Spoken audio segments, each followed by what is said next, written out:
Notre deuxième sujet, c'est toujours le Mali. On va parler donc de la levée des sanctions de la CEDEAO, qui a donc levé ces sanctions, les sanctions qui avaient été imposées au Mali après le coup d'État du 18 août dernier qui a vu le renversement d'Ibrahim Boubacar Keïta.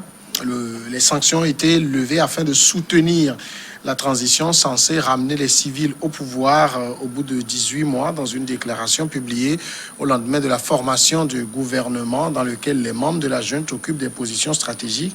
Les dirigeants de la CEDEAO disent prendre en compte des avancées notables dans la normalisation constitutionnelle. Ce sont exactement les mots de la CEDEAO dans ce pays qui est donc fragilisé par les violences djihadistes. Finalement, il faut se réjouir aujourd'hui pour le Mali parce que ces sanctions commençaient par peser très lourdement sur le pays. Non, mais il faut féliciter la CEDEAO qui, finalement, je dis, avec le temps, est devenue aussi un soutien au coup d'État. Sinon, les avancées de retour du pouvoir au civil que la CEDEAO vient de constater, je crois que c'est un échec. D'abord, c'est un échec pour la CEDEAO de faire tout ça et aujourd'hui d'affamer les peuples. Et aujourd'hui, de nous dire qu'il y a eu des avancées. On a un militaire. C'est pas la faute à la CEDEAO. Oui, mais on l'avait dit ici. C'est pas elle qui a fait le coup d'État. Oui. C'est pas elle qui a voulu que. Oui, la CEDEAO ne voulait qu'avoir les civils pour la transition. Je ne sais pas. Quand vous voyez ce gouvernement-là, d'abord le patron, bien sûr, c'est le président intérimaire, c'est un militaire à la retraite, et le vice-président est là-bas. Ils ont accepté dans la charte pour pouvoir limiter disons, ses charges. Et à côté, il y a effectivement un Premier ministre. Mais quand vous voyez dans le gouvernement, les postes les plus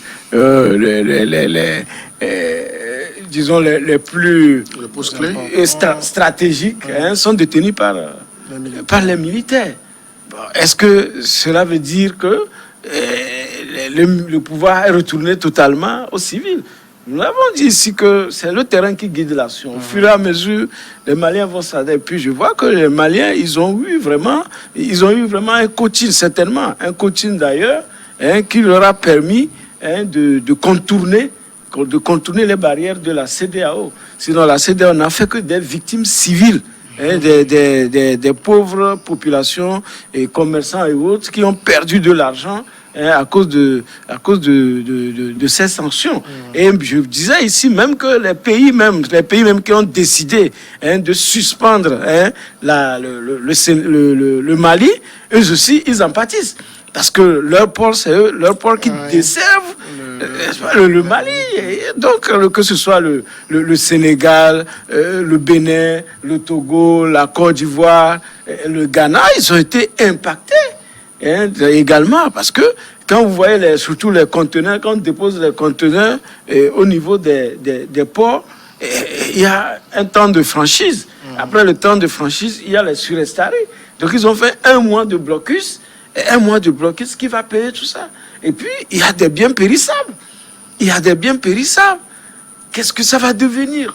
Donc, la CEDEAO a plutôt détruit les civils, appauvri les pauvres Maliens, au lieu de faire face à la réalité. La réalité, c'est qu'il y a un gouvernement civil qui était en train de faire de n'importe quoi.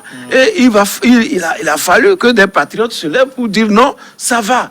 Et voilà, nous voyons le cheminement. On est en train d'aller jusqu'à la libération des gens qu'on n'avait pas pensé à une certaine heure que ça allait se dérouler aussi comme ça. Donc, lever la sanction, je crois que c'est mérité. Mais la CEDEAO a plus tué les populations civiles. Est-ce qu'on peut dire finalement que l'intransigeance de la CEDEAO a payé dans le dossier? Oui, donc moi je crois que la CEDEAO a consenti assez d'efforts et la CEDEAO a su jouer sa partition. Je voudrais nuancer. Vous savez, il y a le protocole additionnel de la CEDEAO sur la bonne gouvernance. Et le protocole additionnel dispose que l'expression de la démocratie répond à des normes, à des termes. La CEDEAO a été ferme, intransigeante au début pour dire le retour du pouvoir aux civils. Et aujourd'hui, même si le président de la transition a un passé militaire, aujourd'hui, il est un civil. Et la CEDEAO avait insisté également que le Premier ministre soit un civil. Monsieur Wan est un civil. Donc là, c'est dire que les deux têtes de pont sont des civils. Donc on peut déjà dire que la transition politique est aujourd'hui constatée comme civile. Donc ça, c'est sur l'insistance de la CEDEAO qu'on ait pu arriver à ça, parce que les acteurs premiers du CNSP n'avaient pas voulu lâcher du lest. Donc, ils ont voulu conserver le pouvoir et l'exercer. Leur première intention, c'était cette transition qu'ils allaient diriger pendant 3 ans. Donc la CEDEAO, avec l'intransigeance, disons l'abnégation, la volonté, toute la pression de la CEDEAO, donc ils ont su couper la poire pratiquement en deux pour arriver à 18 mois de transition à partir du 15 septembre. Donc ça, c'est déjà des acquis pour la CEDEAO. Parce que ce que les gens avaient refusé au début, donc ils sont revenus sur les positions de la CEDEAO. Et c'est la CEDEAO qui a également insisté pour que, après la concertation que le CNSP avait fait avec les couches sociopolitiques maliennes, que dans la charte, là, qu'on puisse dire que le vice-président ne pourrait en aucune circonstance remplacer le président de la transition. Pourquoi est-ce qu'ils avaient fait ça? Parce qu'ils ont su vite que les militaires, ayant eu, disons, ce goût du pouvoir en quelques semaines, après le coup d'État, pouvaient positionner un corps habillé au poste de vice-président et pousser ou bien mettre les bâtons dans les roues au président de la transition, bien le pousser même à la démission, afin que ce vice-président, qui pourrait être un militaire, puisse diriger le pays. Donc là, la CEDEAO est arrivée également à bloquer cela. Maintenant, avec disons, la levée des sanctions qui est à saluer, parce que la CEDEAO, à un certain moment, a utilisé des moyens de coercition. Et les moyens de coercition, là, vous avez vu que lors du sommet d'Accra, du tout dernier sommet extraordinaire des chefs d'État, donc là, il y avait une délégation, une forte délégation même du Conseil national de salut du peuple qui est partie, qui a rencontré individuellement certains chefs d'État clés, mais qui a participé aux travaux du sommet. Et au cours de ces travaux, les chefs d'État n'ont pas fléchi. Les chefs d'État ont exigé encore pour que le président de la transition soit un civil, le Premier ministre un civil, avant d'envisager toute levée de sanctions. Maintenant qu'ils l'ont fait et ils ont formé le gouvernement, ils ont constaté que le gouvernement a été formé, qu'ils sont sur les rails d'un nouveau départ. Donc la CEDEAO n'avait plus d'arguments pour maintenir les sanctions. Les sanctions n'étaient pas systématiquement dirigées contre les populations maliennes, bien que les conséquences sont sur ces populations, mais c'est une façon également d'handicaper la gouvernance des militaires. Et les militaires ont su apprécier cela à leur juste valeur. Donc c'est pourquoi ils ont rapidement fait les choses.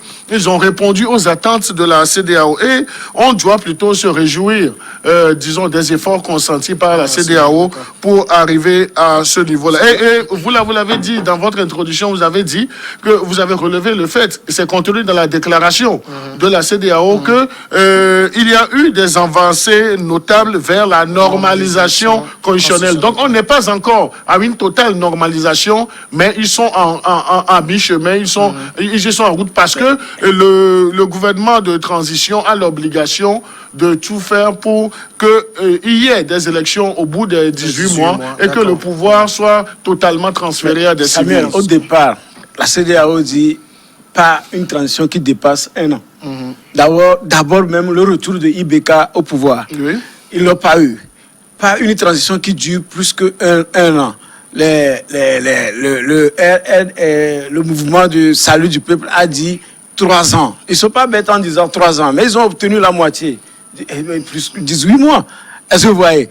Mais, et puis, quelles sont les autres exigences? Le civil, comme premier ministre et président de la transition, ils l'ont eu. Mais les ministères clés, même pour organiser les élections, c'est le ministère de l'administration territoriale au Mali qui organise les élections. C'est pas la CENI. D'accord? Ils ont le ministère de la réconciliation. Mais c'est des ministères clés qu'ils ont eu. Et c'est eux, c'est toujours l'armée qui est en train de faire fonctionner le gouvernement du Mali. Ce ne sont pas les civils. La CEDEAO s'est fait avoir. Pas la CEDEAO s'est fait avoir, mais le protocole additionnel, là, leur protocole, ils doivent revoir. Ils doivent introduire également dans le protocole, lorsque un chef d'État fait un coup d'État constitutionnel, il faut qu'on le vide. Est-ce que vous voyez? Donc il faut revoir, il faut faire une mise à jour, sinon c'est un échec. Cette façon de faire de la CEDEAO, parce que pour moi, c'est l'armée qui continue de tout diligenter, n'est-ce pas, au Mali. Mais en tout cas, ce que dit Francisco, il y a aussi des craintes parce que vous avez cette armée. On a senti depuis le départ, elle ne voulait rien lâcher. Elle a réussi à placer un homme mi-militaire, mi-civil au sommet. Elle maintient la vice-présidence, même si on la met dans un rôle de défense et de sécurité. Et au gouvernement, elle a 4 portefeuilles d'envergure. Oui, 4 portefeuilles d'envergure parce qu'ils ont su négocier. Et aujourd'hui, ce sont des concessions qu'il faut faire aux forces armées maliennes aussi. Mais ce qu'il faut voir, c'est qu'elle maintient la même issue, ce portefeuille qui sera en charge de l'élection du prochain président. Cela ne voudrait pas dire qu'ils sont de potentiels candidats. Non, donc ils peuvent organiser... C'est exclu. Oui, nous sommes d'accord là-dessus. C'est qu'ils ont l'obligation d'organiser des élections assez transparentes et crédibles. Donc, ils vont contrôler la chaîne électorale. Donc, ça, c'est une bonne chose aussi que ces militaires qui, à un certain moment de l'expression d'une crise sociopolitique née avec les législatives de mars-avril 2020, ont pris leurs responsabilités. Vous savez, n'eût été, disons, ce coup d'État entre griffes que certains ont qualifié de salutaire, peut-être qu'on ne serait pas à cette situation-là. Je voudrais rappeler à mon cher ami Francisco, c'est vrai, les militaires du CNSP avaient demandé 36 mois, les 3 ans. Mais les 3 ans consacraient normalement la fin du mandat d'Ibeka. Il n'y a pas de souci, ils ont eu 18. Ce n'est pas les 12 mois que la CEDEAO disait. Non, c'est là où je dis, c'est là où je voudrais faire ressortir. C'est dans la stratégie de négociation. Ils ont placé la barre haute. Ils ont eu la moitié. C'est déjà bien. Non, mais c'est ce qu'on appelle donnant-donnant.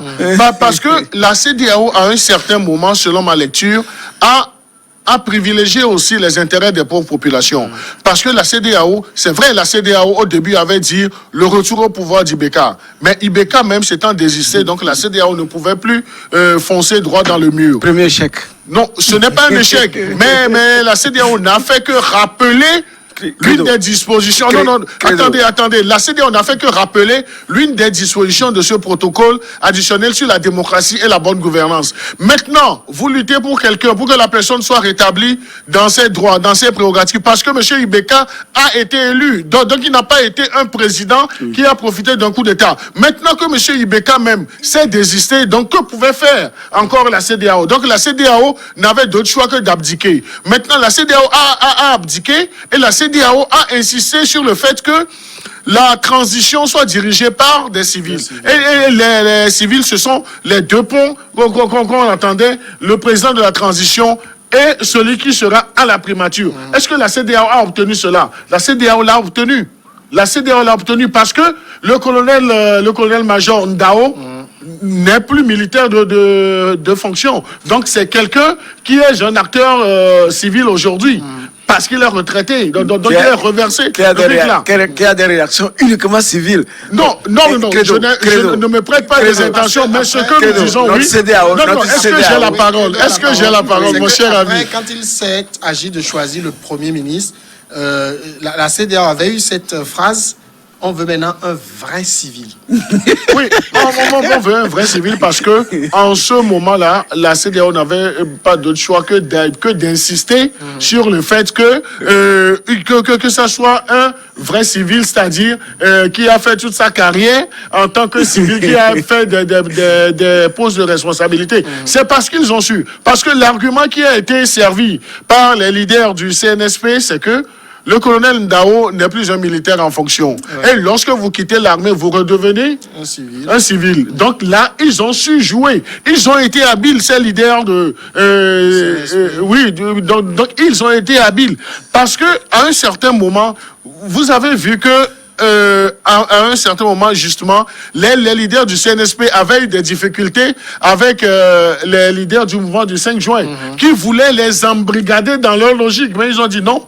Nous aussi, nous avons un plan, nous sommes venus, nous avons vu vos limites, nous avons vu vos forces et faiblesses. Nous n'allons pas dépendre de vous, mais nous allons pacifier, remettre le pouvoir à un civil, mais dans des conditions assez cadenassées. Donc aujourd'hui, on ne peut pas. Moi, je crois que c'est de la mauvaise foi de dire que la CEDEAO a totalement échoué sur tous les plans. La CEDEAO a fait ce qu'elle pouvait faire. Et aujourd'hui, c'est la même CEDEAO qui appelle ses partenaires bilatéraux et multilatéraux à accompagner le Mali. Que ne va pas mobiliser la parole. Oh, non, je n'ai pas confisqué la parole. De toute façon, si la CEDEAO prend aujourd'hui acte de la situation, parce que quand vous regardez le nouveau gouvernement du Mali, 25 membres, bon, vous avez que 4 militaires, donc c'est pas un gouvernement qu'on peut qualifier de militaire. Il faut que les gens réclament les postes régaliens. Ça, c'est autre chose. Et aujourd'hui, l'Afrique a de sérieux problèmes. La sous-région a de sérieux problèmes. La communauté économique, que cette communauté cesse d'être un syndicat pour maintenir les amis au pouvoir. Il faut aller droit. Aujourd'hui, la croissance de tous les pays, c'est à -0. D'accord? La croissance, c'est à -0 avec cette histoire de pandémie. Déjà, en temps normal, on n'arrive pas à traverser les frontières. La libre circulation des personnes et des biens, on n'arrive pas à le faire. En temps de Covid, c'est la catastrophe. Les gens sont rançonnés à toutes les frontières, même à l'intérieur de nos villes. On n'arrive pas à se déplacer sans être rançonné.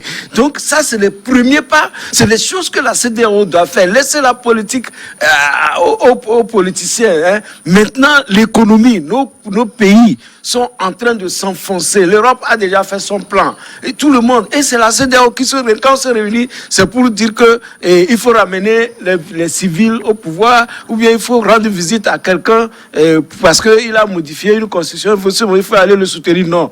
Donc, ce qui vient de se passer au Mali, moi je dis que les Maliens ont prouvé qu'ils font partie des grandes civilisations africaines. Parce qu'ils ont maintenu leur position stratégiquement, ils sont arrivés à obtenir ce qu'ils veulent. C'est eux qui vont organiser, c'est les militaires qui vont organiser les élections. Vous dites qu'un militaire à la retraite, visitez les militaires à la retraite, ils vont vous causer. Quand ils vous parlent, ils ne vous parlent pas en tant que civil. Ils ont toujours le réflexe de l'armée. Donc c'est comme si vous prenez par exemple, comment on le dit, on prend un poisson, je sais pas, il y a des adages, vous qui les connaissez. Donc, un militaire reste un militaire, même qu'il soit ancien militaire, c'est une chose. Donc, les gens qui viendront même chez lui au bureau, ils ne viendront pas le saluer, mon président. C'est le garde à vous. Voilà, c'est le garde à vous militaire qu'on lui présentera. Donc, c'est ça la réalité du terrain. La CEDEAO a fait souffrir seulement les populations, les pauvres. Est-ce qu'ils vont les dédommager? Parce que les gens ont eu leurs biens qui ont pourri dans le commerce. Imaginez. Je le répète encore, c'est pas la faute à la CEDEAO. C'est pas elle qui a fait le coup d'État. C'est pas elle qui a créé la situation. Oui, au moment où elle a des principes à défendre quand il y a des situations données. Au moment où Ibeka s'était trempé dans des dossiers difficiles. D'accord? On a parlé des affaires de détournement. On a parlé de la lutte au front qui n'allait pas parce que les gens n'avaient pas les armes appropriées. On a les détournements, tout. C'est ce qu'on appelle même la haute trahison. Les gens l'ont décidé. La CEDEAO à l'époque avait prodigué de bons conseils au chef d'État, avait prodigué de bons conseils à Ibeka parce que tout le monde avait dit que les problèmes sont internes. C'est le problème interne au Mali. Ce n'est pas à l'extérieur. Mais il a refusé, il a fait fi. Regardez, il allait droit dans le mur et on l'a déposé. Donc si la CEDEAO avait joué son rôle proactif, sans même que les civils ne meurent, parce que regardez, tous ces soulèvements ont fait des morts. Qui va penser les plaies de ces morts-là depuis? C'est ça. Et lorsqu'on l'a déposé, ils ont vu qu'un ami n'est plus au pouvoir et ils ont commencé par durcir le ton. Ils pouvaient même lancer cet embargo au moment où Ibeka était au pouvoir, rend les choses normales, et puis nous vous appuyons. Il ne l'a pas fait.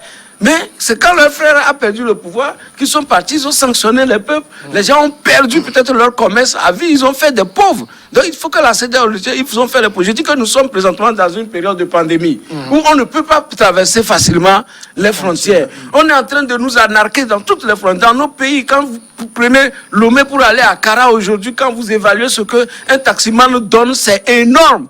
Donc il faut que là, on n'a qu'à regarder les problèmes d'économie, de développement. Ces problèmes économiques, c'est ça qui amène la pauvreté. Le Mali, le Niger, tous nos pays, c'est la pauvreté. Et c'est le vivier même. Quand les gens sont beaucoup pauvres, c'est le vivier du terrorisme. Ils sont faciles à être manipulés, c'est ce qu'on nous a dit. Là, non, voilà. je voudrais, avant votre question, et ils ont fait de nouveaux miséreux. Ah oui. Non, mais je voudrais nuancer un peu. C'est vrai, mon ami Francisco a soulevé des problèmes assez réels. Mais la CEDEAO n'est pas que politique. La CEDEAO intervient également sur le sujet de la libre circulation des personnes et des biens. Parce qu'il y a beaucoup d'efforts. Est-ce que ça s'améliore? Ça s'est amélioré? Non, mais ça ne s'améliore pas. Non, mais est-ce que je peux terminer avant que vous ne rebondissiez? Donc là, la CEDEAO intervient sur des chantiers de la libre circulation des personnes et des biens, même si les résultats ne sont pas totalement positifs. Il y a ces chantiers qui sont ouverts, il y a des efforts qui sont faits. Pour preuve, il y a des postes de contrôle juste à poser. Maintenant, il faut aller plus loin en sensibilisant ceux qui ont en charge de diriger ces postes de contrôle afin qu'ils n'aient pas cette propension sur les rançons. Donc ça, c'est un engagement au niveau de tous les États. Maintenant, je voudrais également dire sur les problèmes économiques de notre région, mais la CEDEAO fait d'énormes efforts. Et on ne souhaiterait pas voir une CEDEAO seulement politique. Il y a même d'autres sujets sur la santé. Donc la CEDEAO fait beaucoup d'efforts. Donc avant de discuter sur un sujet, donc il serait bien qu'on se renseigne et que la CEDEAO, qu'on place la CEDEAO dans son rôle premier. Parce que c'est une communauté, donc ça c'est une fusion économique. C'est une communauté économique. Mais là c'est politique. Non seulement il y a le volet politique, mais il y a tous les autres volets. Non, mais c'est une appréhension. Je vous le concède, c'est une appréhension. Tout ce que nous souhaitons. Nous n'avons pas. Non. Est-ce que je peux terminer? Allez nous renseigner ce qui se fait en coulisses. Non, justement. Doit jaillir. On doit le voir de façon concrète. Je ne parle pas de coulisses. Je ne parle même pas encore de coulisses, mon cher ami. Je ne parle même pas encore de coulisses. Vous allez me renseigner, vous voir ce qui est en train de se faire comme. Non, mais moi, ce que je voudrais dire, ce que je voudrais vous suggérer, avant d'aller sur un terrain, sur un chantier, il faut avoir les outils nécessaires. Est-ce que vous êtes interrogé sur les réelles avancées obtenues par la CEDEAO? Non, mais on ne dirait pas. Mais c'est toujours bien. Mais c'est toujours bien de soulever les problèmes. Voilà. C'est toujours bien de soulever les problèmes. Par exemple, sur l'aspect libre circulation des personnes et des biens. Mais on aurait souhaité que ces rançonnades-là cessent dans tous les pays de l'espace CEDEAO. Donc là, les efforts doivent être, disons, conjugués. Les tests sont là, mais qu'on demande beaucoup plus aux autorités de la CEDEAO d'obtenir des États l'application stricte de ces tests. Maintenant, ça c'est une chose. Maintenant, au niveau des États, que les États aussi responsabilisent ceux qui sont à la manette, par exemple pour la libre circulation des personnes et des biens. Mais il faut reconnaître que ce qu'il y avait il y a 30 ans ou bien il y a 10 ans, que les choses s'améliorent. Ce n'est pas encore le summum qu'on a atteint, mais il faut être aussi optimiste dans la vie.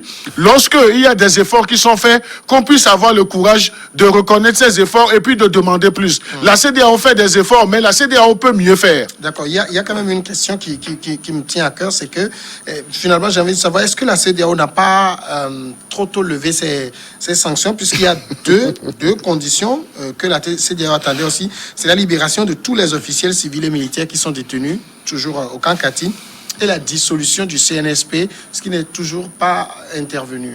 Oui, je vous ai dit ici que quand la CEDEAO n'avait pas encore sorti ces sanctions, et elle demandait plutôt la libération de IBK. Et dès qu'ils ont obtenu la libération de IBK, ils ont foncé le clou. Et les militaires aussi, ils donnent aux yeux du monde entier, ils donnent également les signaux que nous avons votre président civil, vous avons votre premier ministre civil et le gouvernement. Maintenant, le monde entier, parce qu'aujourd'hui, c'est la perception que ils suivent également, la CEDEAO suit également, et le ressenti des peuples. D'accord? Donc, ça aussi, ça a joué. Et il y a la France aussi qui est là-bas. Cette fois-ci, ils n'ont pas vite sorti un communiqué de satisfecit, mais dans les couloirs, comme on annonce deux libérations importantes, la CEDEAO se doit de faire vite pour que, au fait, la France ne lui donne pas encore le pion. Il y a tous ces enjeux qu'il faut faire. Donc, au fait, est-ce qu'ils ont fait vite? Ils auraient pu lever ces sanctions depuis. Si c'est pour arriver à ce gouvernement dirigé par les militaires. C'est-à-dire que quand je dis dirigé par les militaires, c'est eux qui sont dans les postes aux postes régaliens. Donc, si c'est pour arriver là, ce n'était même pas la peine de faire les sanctions. Que doit parler des postes juxtaposés? Je dis les postes juxtaposés, juste un déficit de connexion Internet qui se passe tous les jours. Ils n'arrivent pas à résoudre la CEDEAO. Donc la CEDEAO ne peut même pas avoir fibre optique pour pouvoir faire fluidifier le flux même d'Internet pour faire le travail juste à Non, les chantiers demeurent ouverts. Non, les chantiers demeurent ouverts. C'est la même question. Non, ce n'est pas une question de magie, en fait. C'est la même question. Je parle de ces deux conditions qui restent, c'est la libération des officiels civils et militaires. Par exemple, l'ancien Premier ministre Boubou Cissé, ainsi que certains officiers sont toujours détenus au camp Kati. Et puis la dissolution du CNSP. On n'a pas eu ces deux choses, mais on lève les sanctions. Oui, c'est parce que justement, pour répondre à mon cher ami, que la CEDEAO est soucieuse des conditions de vie de ces populations, est consciente qu'avec les sanctions, l'impact est beaucoup plus sur les populations que sur les hommes politico-militaires. Donc la CEDEAO, c'est vrai, les 2 points sont des points aussi très importants, parce que la CEDEAO avait demandé la dissolution du CNSP immédiatement après la transition, après l'établissement de la transition civile. Et vous aurez remarqué que dans leur déclaration en date du 5 octobre dernier, la CEDEAO a insisté sur ces 2 points, a invité le gouvernement de transition à impacter l'opinion en libérant rapidement les officiels militaires et civils arrêtés.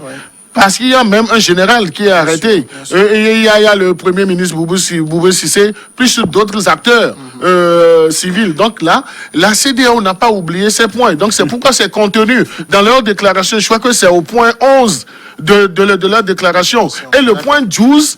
a également donné du boulot au médiateur, l'ancien président nigérian, de poursuivre les efforts après l'avoir félicité. Donc on encourage encore le médiateur dans la crise malienne à poursuivre les efforts afin que ces 2 points soient matérialisés. Donc ils sont arrêtés. Pourquoi? Il faut qu'on les passe devant les juges. Il ne faut pas dire de les libérer. Ils n'ont qu'à passer devant les juges. Non. Mais le CNSP n'a pas donné à IBK d'impacter son peuple. En plus, la sanction, c'était destiné à faire soulever la population contre les soi-disant poutistes. Non. Ils n'ont pas réussi. Non, c'est ce qu'ils avaient les sanctions imposées à la CEDEAO, c'était pour contraindre le Conseil national du salut du peuple à abdiquer.